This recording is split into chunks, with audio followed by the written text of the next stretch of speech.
pleased to call to order the regular meeting of the West Valley City Council. Let the roll call show that council members Hun and Lang have asked to be excused this evening. And item 3 tonight is our opening ceremony, which will be led by Councilmember Don Christensen. Don? Thank you, Mayor. Over the weekend, I was privileged to attend the Linhua Buddhist temple ceremonies with their meeting of the National Congress of American Vietnamese Buddhists. That was hit the news media because of a protest from another temple from Rose Park. But as I attended that and listened to all of these Vietnamese immigrants, I thought of the fact that they have the right now that they're here to do that protest, which if they were still in their home country, they wouldn't have that right.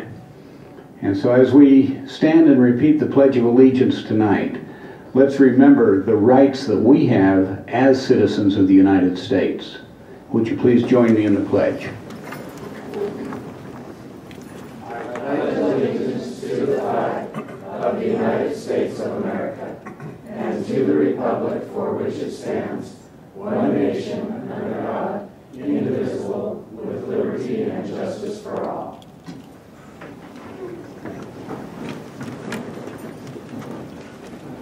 Thank you, Councilman.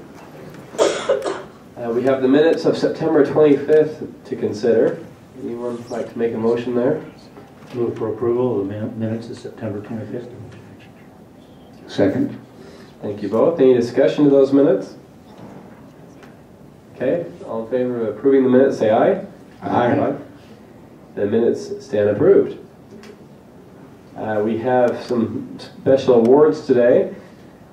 And let's see, Mr. Welch, our Finance Director, would you like to introduce our special guest? I'd be pleased to. Thank you, Mayor.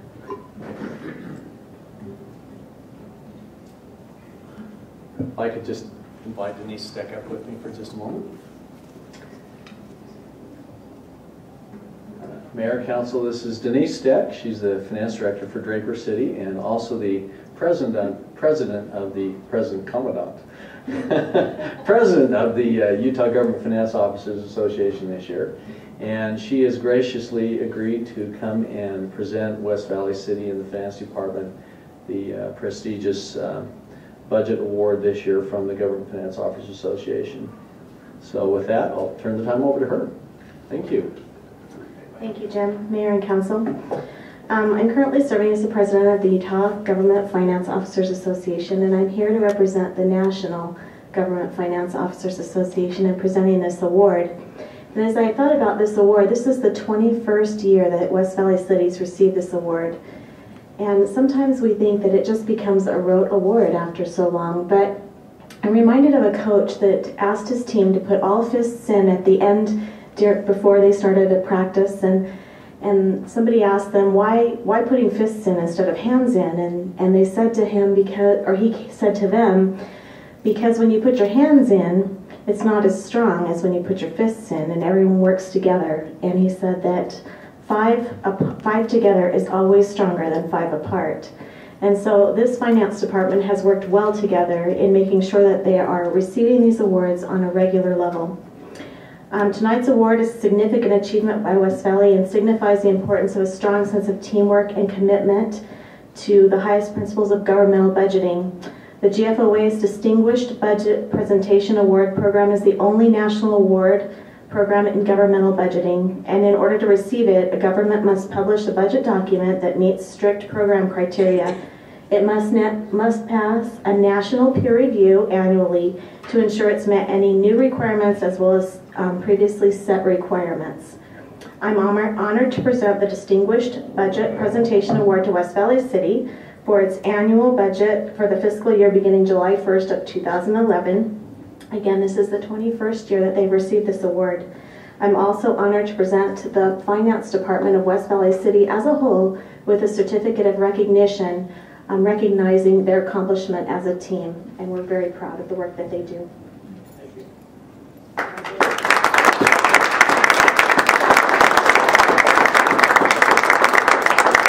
Thank you, Denise. Jim, would you like to say anything? I mean, 21 years. Some people, that's a long time. Well, finally, we feel like it's legal. I can say something. There you go. No. Very proud of him. It does take an awful lot of work. Specifically, I'd like to recognize Jeanette Carpenter and Cindy Hobbs for their extra effort they put into this. They're our budget team with regards to putting this document together. Although everyone participates in their own way, it's a significant achievement for the city, and we're very proud to be able to bring that to the city.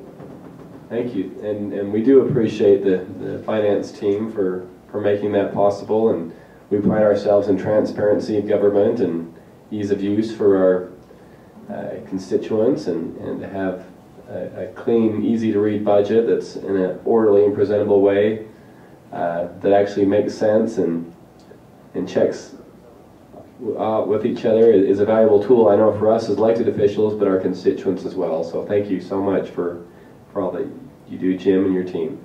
Thank you. Thank you. We also have a special Employee of the Month presentation. We've invited Councilmember Corey Rushton to make that on our behalf this evening. Thank you, Mayor. The Finance Department gets a 2-for-1 tonight, because not only are they key in receiving this 21st Budget Award, but we're going to celebrate the September 2012 Employee of the Month. And this was nominated by Owen Craig Cathy upstairs in the Neighborhood Services Department. And so this is how I'll read the letter, and then we'll ask Cindy come up to present her with her award. The nomination reads, Cindy Hobbs in the Finance Department is deserving of the Employee of the Month Award for not only consistently nominating other fellow employees for the award, but for the very reasons that the award exists. Cindy's always friendly and has a smile on her face as she greets employees and citizens at City Hall. Besides her regular duties, Cindy is always volunteering to help out with various city and EAC events. Along with many other employees, Cindy volunteered to help with the ribbon cutting for the promenade at Fairborn Station. She helped distribute the giveaway items, prepare food, and provide great customer service to the residents in attendance at the event. However, Cindy's dedication and service to West Valley City does not end at the workday. As a resident of the city, Cindy exemplifies the goal of live, work, and play within the city. Cindy continually promotes city events and functions, but also consistently attends many of the city events and functions that she promotes.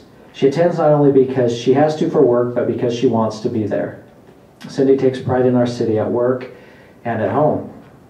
One great example is the personal time and effort Cindy took in planning, organizing, and hosting the Neighborhood Night Out event for the Fazio Farms neighborhood. The event was a huge success and included a service project for Fazio Park, a hot dog dinner, games, prizes, activities, and live entertainment. Cindy worked hard with city staff to make sure that the 500 attendees had a good time and also to help beautify Fazio Park. Cindy did all of this work as a volunteer, taking personal time to help make sure her neighbors had a good time and received information on how to prevent crime in their neighborhood. For these reasons and many more, Cindy Hobbs deserves to be the Employee of the Month.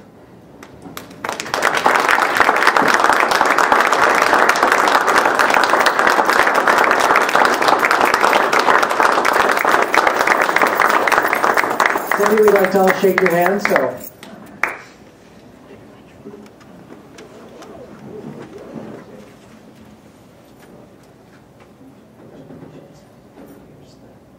This, you can find a spot, and then a couple other goodies for you.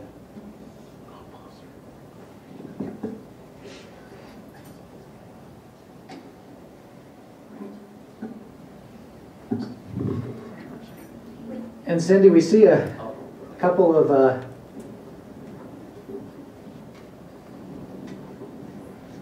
Please pause. it's nice to have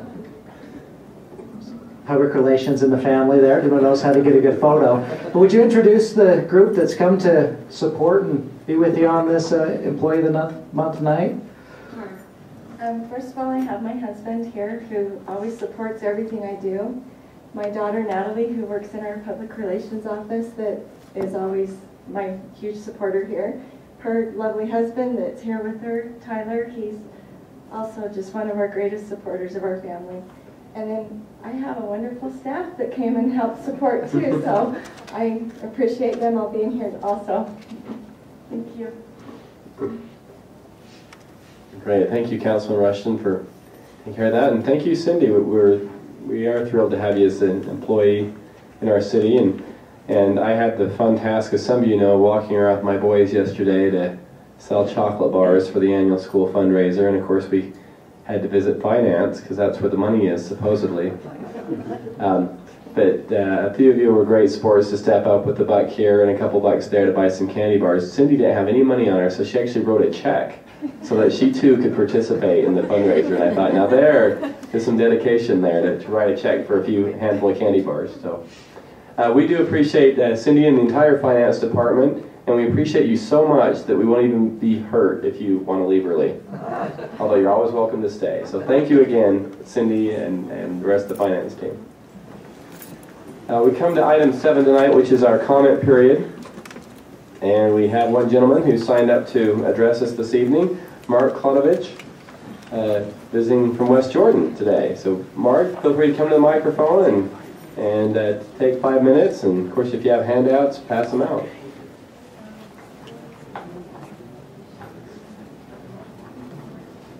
If I, Mark Klonovich, South Jordan Canal Company, 50-year irrigator, 30-year board member on the South Jordan Canal.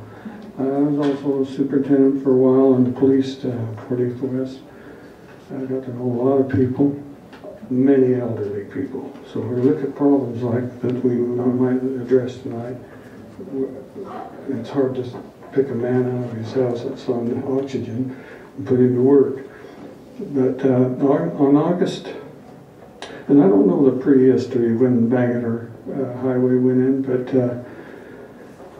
the city at that time, I've been told, come to us and wanted to share stormwater with and irrigation water. Improvements weren't made at that time, and it was agreed upon. 32 West, 36 West, and 40th West. So we drain a lot of your water in the lateral systems. On August, so the agreement, I haven't seen it in writing, and we're searching for that. On August 12th, a fellow by the name of Saleh, S-A-L-E, pronounces Saleh, Tafusa, I'm not pronouncing that real correctly either, was flooded, and he did call for a cleanup, and at this time it's around $4,800, but it was like 2 or 3 weeks later, Darren Burke, who I've worked with, called me and or gave them my phone number, and there's 2 laterals coming down 40th West, one from the Utah Salt Lake and ours from Bangerter Highway there. And the rapport between these 2 canal companies is not good. I have not talked to a Utah Salt Lake canal person at this time. Left voicemail, no return. And there's a little personality problem between the 2 presidents. I'll drop that. And this is a strange system. All the time that I was superintendent, I never did. I always thought we took in wastewater from the Utah Salt Lake Canal, and so when there was flooding problems, I just thought always wastewater. And on location 4, about 1995, I put there with a question mark, we filled that home to the brim. And I say we, I mean 2 canal companies and the city. And I proved that the wastewater ditch by that home would be sufficient enough to keep water going past the home. But 2 streams, now I have to say no, it would not. I never knew till lately that it was a weir. hitting on this system. And the weir at the Utah Salt Lake Canal it is restricted, but it is not locked. And vandals, this could have happened with that result. And it's a heck of a stream. The weir at, there's a special weir there at location 1 that they drop down and it pushes the water over to the east side for about 3 users. I've tried visiting every one of them, all elderly, as I said. Then it comes back, and the pipe on the pictures in the upper left, now that's why we flooded him. And I did meet with 2 engineers. One of them might be sitting back there, I'm not sure. But we met at the wrong location. We were meeting at location 1 here. We should have met at location 2. It doesn't have a screen, and just happened to be that day when I was taking pictures, it was half plugged. The stream was very mediocre. It could have been my stream. My stream has been very low, and too low. But the weir at R.C. Willey, that runs fast and quick. While repairing this weir at location 1, I went across the street to borrow 2x4 from the lady, and if I run over time or whatever, I'd sure like to meet with. My first choice was with a councilman that would go out and meet on site with me. So, but, we need to be wrapping up soon, sir. Pardon? We need to be wrapping up soon. Okay.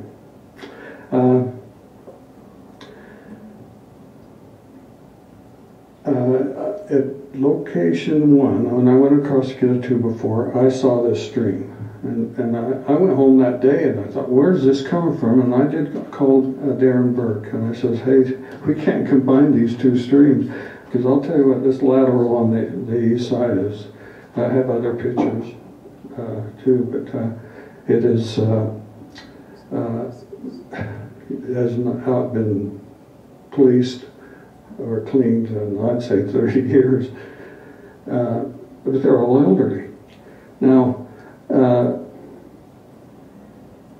2 streams banging this, and here's where it was plugged. You could shut my stream off coming across the road there at location 1. It was not, the volume was not there. But if there was 2 streams, and if this pipe plugged, the slope goes toward this home that was flooded on location 5. When this home got flooded on location 4, both streams were hitting this box and going across. I always thought it was just ours. You open the box there and you don't see that pipe come across from across the road. I talked to a lady who said that stream on the east side would dump into this wastewater ditch that goes east, and eventually it gets 30 inches of pipe. And that's what I'm suggesting here. I think the pipe is underground. I think somebody's put a fence on top of it, but it's not utilized.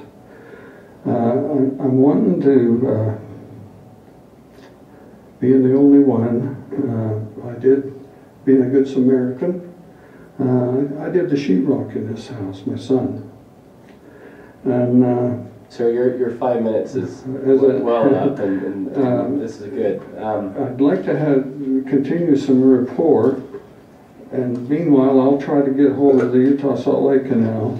We've shut this weir off at the Bangor.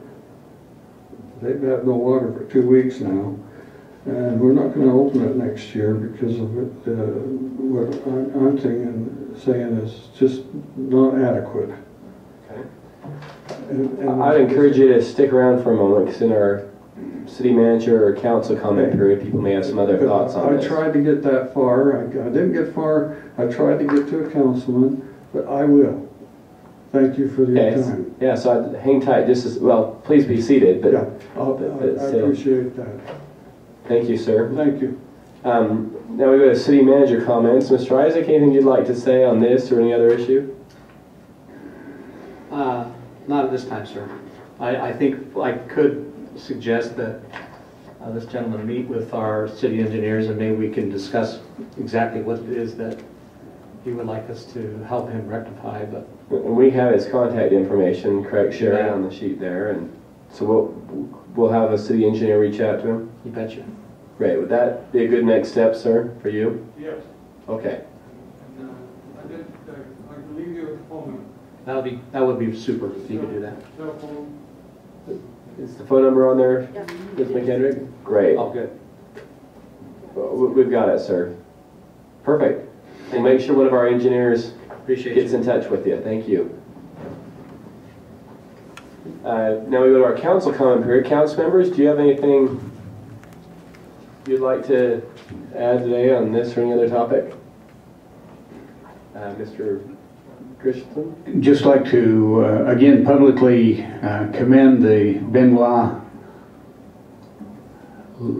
Lienhua, get the right wording here, the Lienhua Buddhist Temple here in West Valley City for hosting their National Congress of American Vietnamese Buddhist personnel. It was a national congress. There were people here from all over the country. In fact, I sat beside two people from Paris that were here from the International Congress with that group. And so a big coup for the city and a real coup for that temple that is brand new here in the city and was very well done and a great program. Yeah, great. Any other council members with any comments? Okay. We'll proceed to item 8 tonight. We have one ordinance for consideration. Ordinance 12-40. Mr. Isaac, would you like to introduce this, please? Thank you. This ordinance amends section 17 of our city code that allows the city to issue permits, special event permits for the sale of alcohol.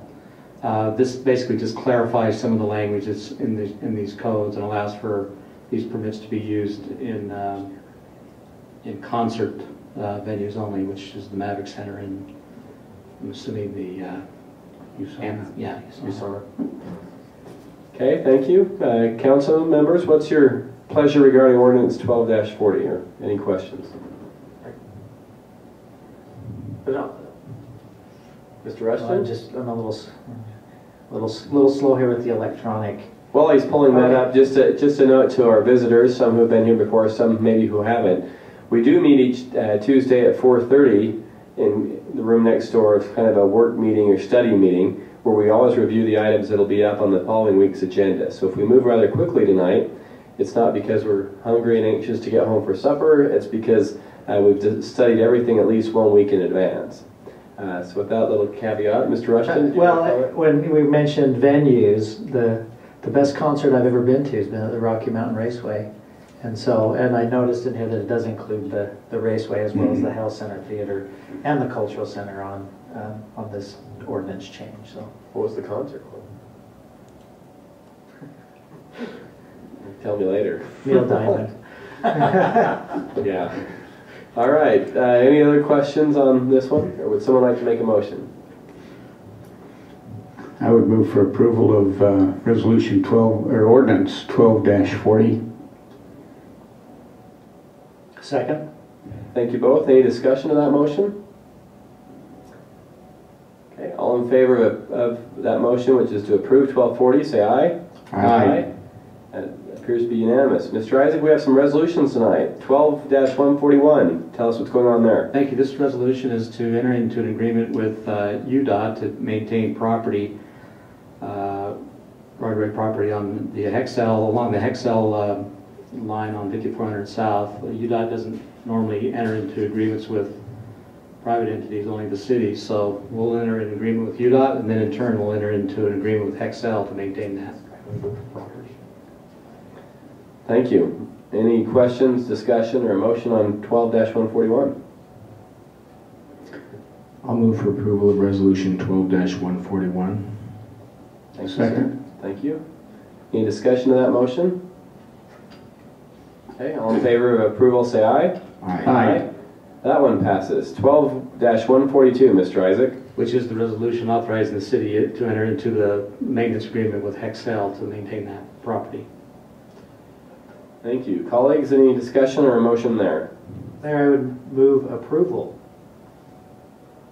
of Resolution 12-142. Second. Thank you both. Any discussion there?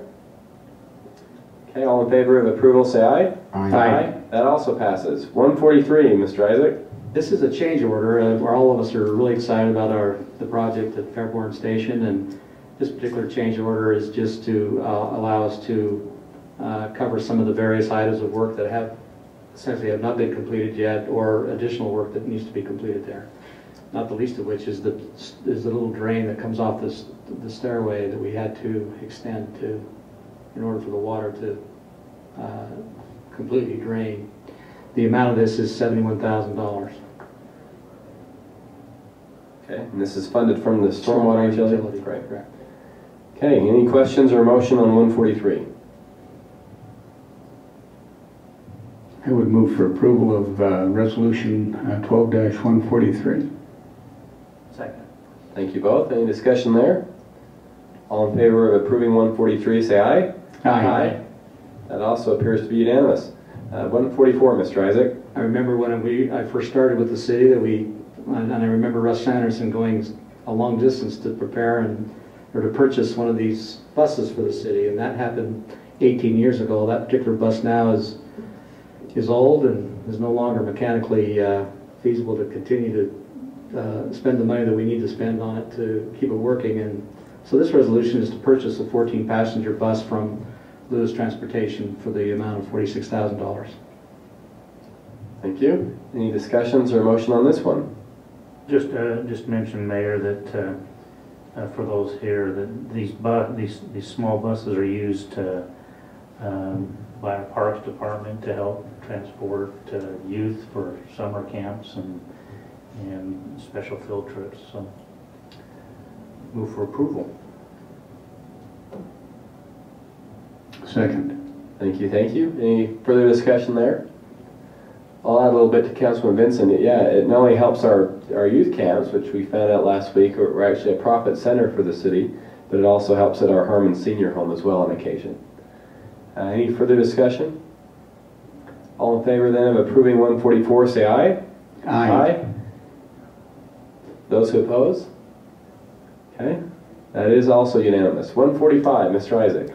Thank you. The City Council previously approved the sale property located at 5400 West and 4100 South to Mill Creek Homes for the amount of $42,000, and the buyer then discovered that the particular piece of property had no existing sewer connections, so has asked for a reduction in that price down to $37,000. This particular resolution allows us to sell that property for $37,000 instead of the $42,000 that the council previously approved.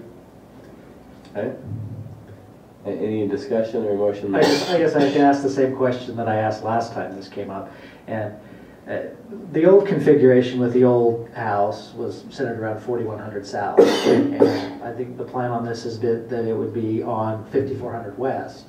And so the sewer outlines will go there, as well as, I know the cutouts for a drive is actually still on 4100 South. So these guys aren't going to come back to us and say, oh, we need drive access on 54 and not 41. But I mean, I guess as a question, I wonder if Mr. City Manager could just, I guess, speak to the alignment of the property. Well, thank you very much, and I'll refer to our Public Works Director, Mr. Willardson, if he could address that issue. You know that. Yeah, they're planning on the house facing 5400 West. And I mean, as far as coming back to us on drive approaches and those kind of things, those are all visible. They knew exactly what they were buying. What they didn't know was that there was, no underground sewer connection. So that's the reason for the adjustment in the price. Any other, requests from regarding the drive approaches, we would not entertain. Thank you. Good Thank question. you. Any other questions on 145 or a motion?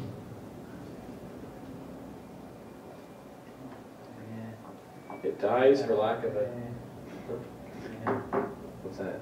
Did you, Councilman Christensen made the motion to me to approve this, and I am, you know, lukewarm on it. I mean, it's good. I could also see it used for other uses. It's, you know, I hate to see properties that, you know, could potentially have hardships, and it is faced across the street from a mixed development use, and there's a number of reasons I could see why not selling it and keeping this in the city's back pocket. But so I guess that's my lack of enthusiasm for the motion, but I guess I'll see what my other council members decide to do before I guess casting my vote.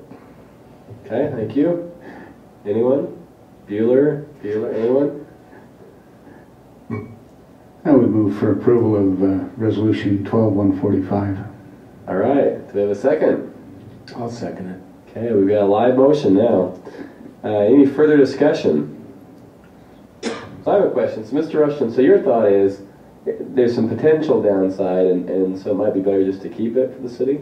Well, I think for a reduced price that keeps getting reduced, and you know, this is going to be a spot where there's maybe going to be already 41 doesn't have a shoulder, and is there going to be chances for transit spots here at some point? Is there spots in this area that with a mixed development that this is a plaza someday? I mean, I think I could envision a lot of other uses for this busy corner as opposed to a residence, which it appears is going to be, you know, somewhat business in nature, but then I'm assuming at some point will be completely residential, and putting it on that cycle of either is it going to be a home that's appreciated on and added to and finding value, is it going to be one that is faced with many challenges and will ultimately get in the decline cycle. And so I think for the kind of a low purchase price, I would almost be a gambling person of holding on to it and maybe seeing what other potential things we could figure out at that point. Mr. Isaac, maybe the staff could tell us a little bit about the maintenance, or what degree do we have to maintain this property each year?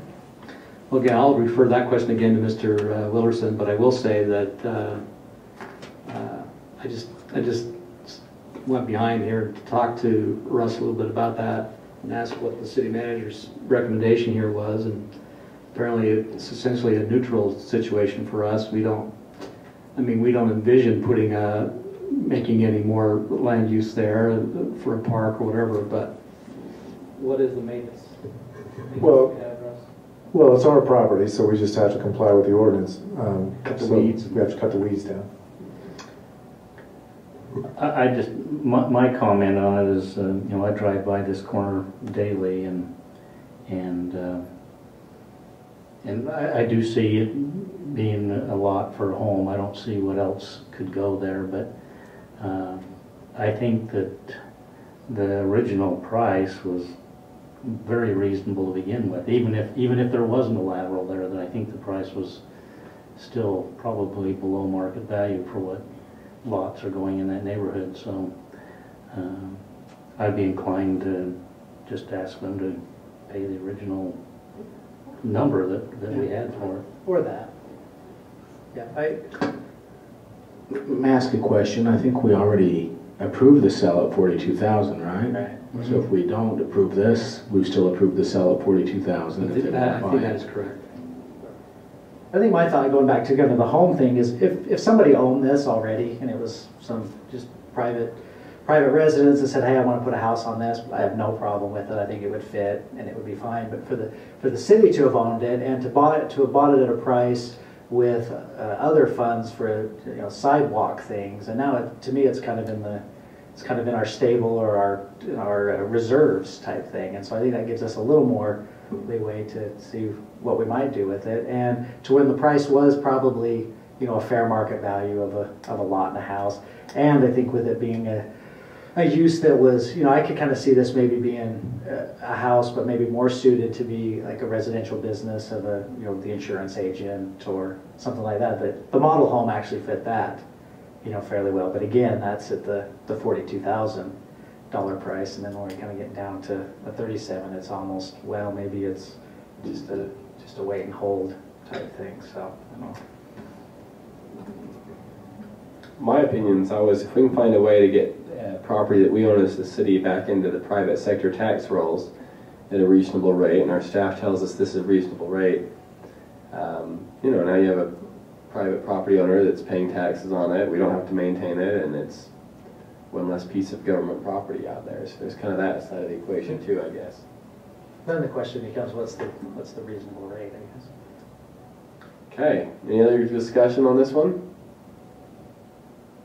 Seeing that there's a little bit of variance, Ms. McKendrick, let's do a roll call vote on 12-145. Mr. Vincent? No. Mr. Bueller? Ambivalent, aye.